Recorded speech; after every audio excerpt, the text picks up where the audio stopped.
got Josh right here from Tony's Hot Rod Shop, and we're sitting here talking about this beautiful blue Ford truck right here. How we doing? I'm Josh, Tony's Hot Rod Shop, like he said. This is a 67 Ford F100 that came to our shop as a repaint and a rebuild.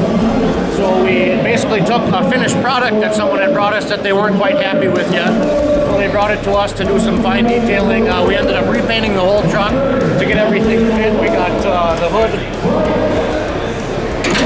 He basically brought the truck to us in this color already, but he didn't like any of the lines or the way the panels fit, so we brought it over to Tony's. We took everything off of it, stripped the whole truck down, ended up doing all the lines, fitting everything right, the gaps, all the gaps. We do basically a 3/16 gap on everything. Repainted the whole truck, ended up hand sanding all the clear to buff it all back out, just so it would get to what he wanted as the customer. So it went through a long creation. Actually, Beyond Redline did all the underneath and chassis work, and then he brought it to us to redo the paint and body on it. It's got a stroke 351 Windsor in there with the 8-stack injection.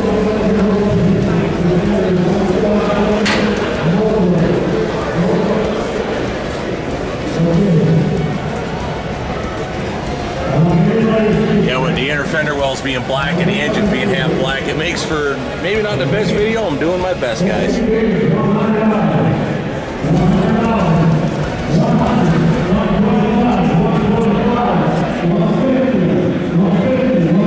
So after we finished all that, while the truck was at our shop, he then decided he had been running it around a little bit. It had been done about 2 years before he brought it to us, and was kind of nervous about spending a lot more money on it to get it the way he wanted, but it was the passion and the love of his life kind of deal, even though he says, don't tell my wife that.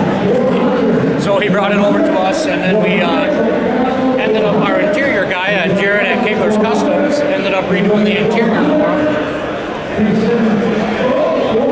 He said he was out running around track racing a little bit, and he kept sliding around on the seat. So he took the truck and had to put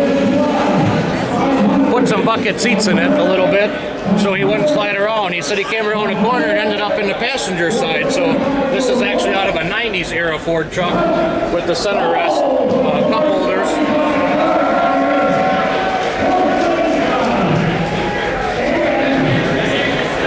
Lamborghini Huracan, this truck has cup holders. Sure. It turned out to be a beautiful truck. It's actually a grabber blue color, which was the original color of some 70s, 60s, and 70s Mustangs.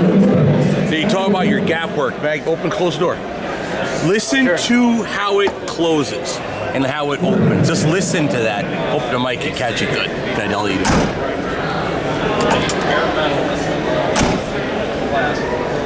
Compared to some beat up old Fords I've had, just the way that door sounds is absolutely incredible. Yeah, it takes a lot of work to get it that far and to have it sound the way it does, but it's something we pride ourselves on as far as gaps. I actually carry a 3/16 rod in my pocket while doing all this, so I can measure all the way around the door, all the way along the hood, everything. We set everything up 3/16 or tighter if you want. It all depends on what the customer's after, but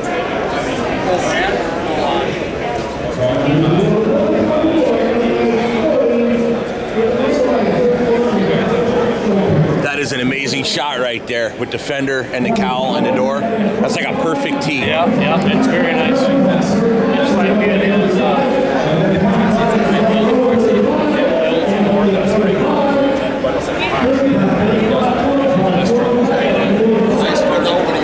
Also, when he had brought it to us, then the tailgate, like most old Ford trucks, it was a runner or somebody's shop truck at one time. The tailgate stuck out about that much farther than the box, so we reworked all that, made everything fit all along on the tailgate.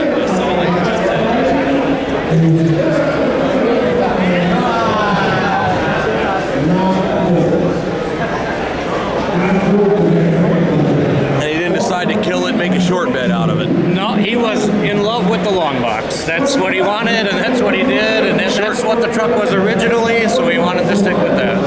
Short beds look cool, but if you're using it for a truck, yeah, you wish you had the longer bed. At least that's the way I look at it.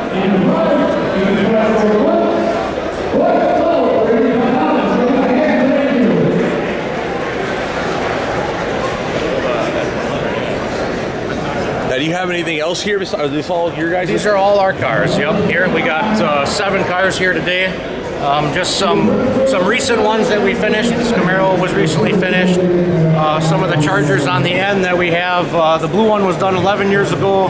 The copper one just a couple years ago. The black Barracuda was done 17 years ago. So just a few different things that we've done and how the work is standing up to the test of time, I guess. Now switch gears. You have a Mustang here that looks like obviously it's being worked on still.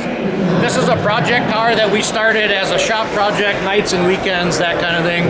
And we ended up with a 2014 Mustang that was totaled, no title. So we stripped the whole Mustang down, pulled the motor and tranny out. All the interior in this Mustang is out of that 2014 Mustang. The dash, the seats, center console, all that fit right in there. So this is a project car that we were trying to sell as a project, as a sell to finish project. But the more we work on it, the more we love it, and possibly want to keep it as a shop beater, let's call it. Now, what year is this car here? It's a 69. 69, and that's a 5.0 Coyote motor out of a 2014 Mustang.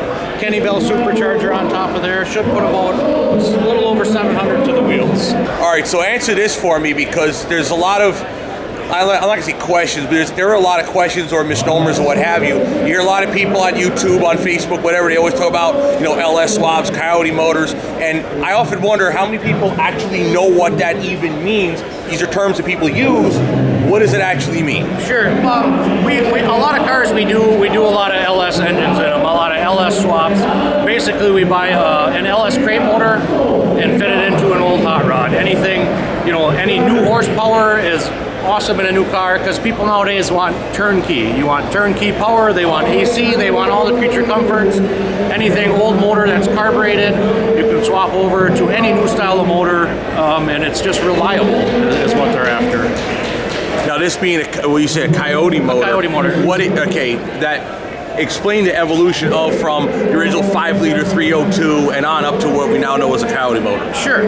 Basically, they had the original 302s that were in the Mustangs, and the Mustang that we also have here has the original 302 in it. Carbureted motor, a lot of work, I guess, to keep up, maintenance on it, I guess. So as Ford moved along in their evolution, they basically made a new 302 version and called it the Coyote motor. So this comes in your new Mustangs, new Ford pickups, and a few different things like that. We have a few other projects, pickups that we're putting the same 5.0 Coyote motor in. And it's just, I guess they added the name Coyote to it as it sounds good. Well, it certainly sounds like something that'll just reach out and get it. It sounds like horsepower, and that's what they were after.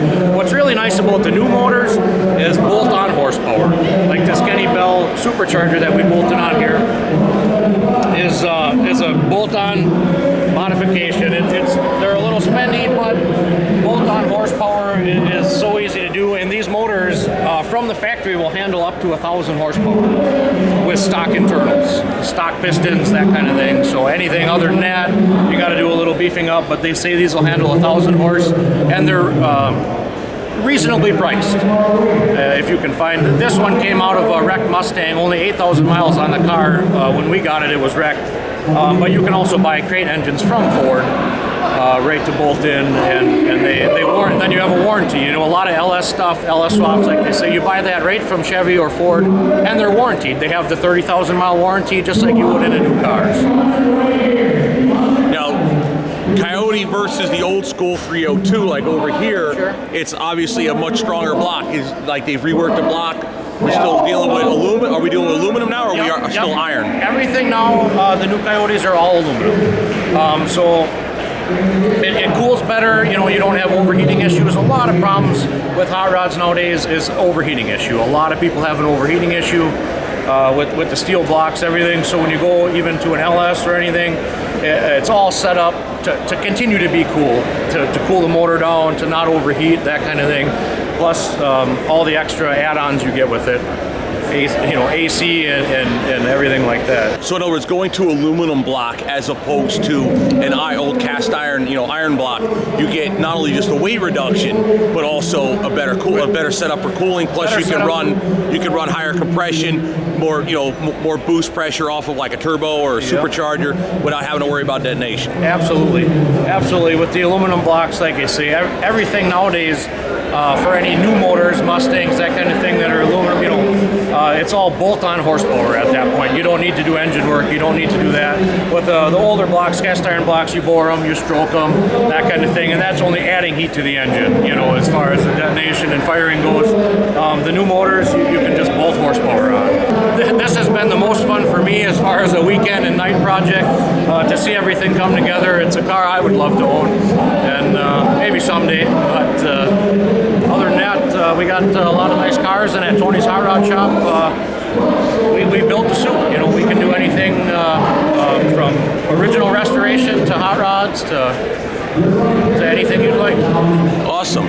All right, my friend. Well, thank you for your time. Thank you. I'll go ahead and put your link. I'll go ahead and put your information and link in the description below, and go ahead and check them out. We were just talking over there with Tony from Tony's Hot Rods. Come to find out that Rod right here had his car painted and done by Tony's Hot Rods. So I'll let Rod go ahead and explain to you all about his car. Yeah, my name is Rod Arndt. I bought the car in 1970. It was my drag car for quite a while, and then I got pushed in the corner, and about when I turned 50 years old, I pulled it out of the corner and gave it a total redo, and that was 17 years ago. Tony's Hot Rod Shop repainted the car, and it's looked awesome ever since, and it's just one of those cars that I could never get rid of. I had multiple chances to sell it over the years and always kept it around, and it's been a lot of fun owning it. I showed it at the Mopar Nationals in Carlisle, Pennsylvania a couple of years ago, and did real well. I got on the Chrysler corporate calendar with it, and then Carcraft magazine, and it's been on the Barry Grant Fuel Systems ads, and so it's been around, it's been noticed in publications, and it's just a fun, cool car to have. And if you want to turn 20 again, you just get in it and drive it to town, and you have a lot of fun. Awesome. Go ahead and show us the car. Okay, the car has got a 471 cubic inch Hemi motor in it. Muscle Motors ported the heads. They profiled the camshaft for it and ported the intake. And it's got a Dana 60 in it that's all narrowed up. It's got 21 533 tires on the rear. It's got a 410 gear in it. And we ran it at Rock Falls Dragways last year, and I ran a 901 at 141. And it's just, I'll keep it for quite a while yet.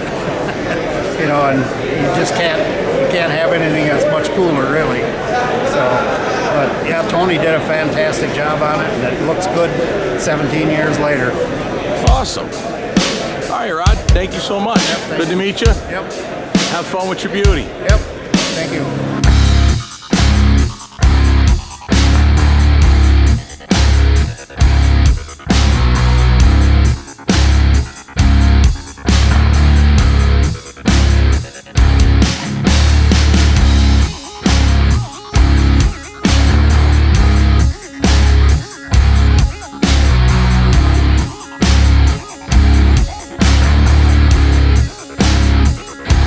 These 270 Chargers here were originally ordered at Langlade Motors in Antigo, Wisconsin by two brothers, George and Joe Fleshman, and they used them as daily drivers for years, and they stored them away and they rotted for a while, and in 2011 Joe brought the blue one to us to get restored, and it was finished later the same year, and the orange Charger was George's car, and Chad is Joe's son.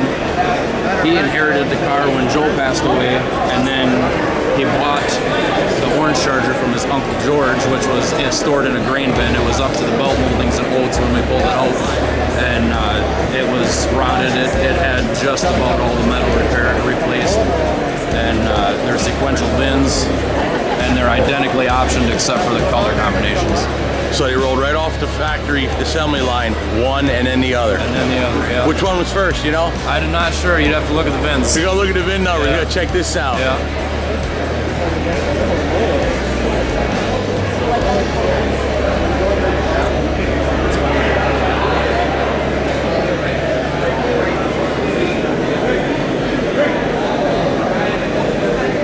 Seven 942.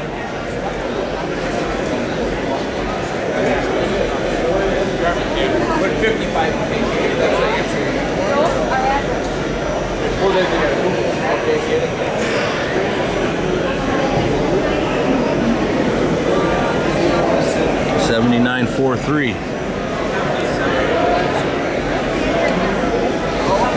Now that's awesome. The blue one was born first. The orange brown one here, born second.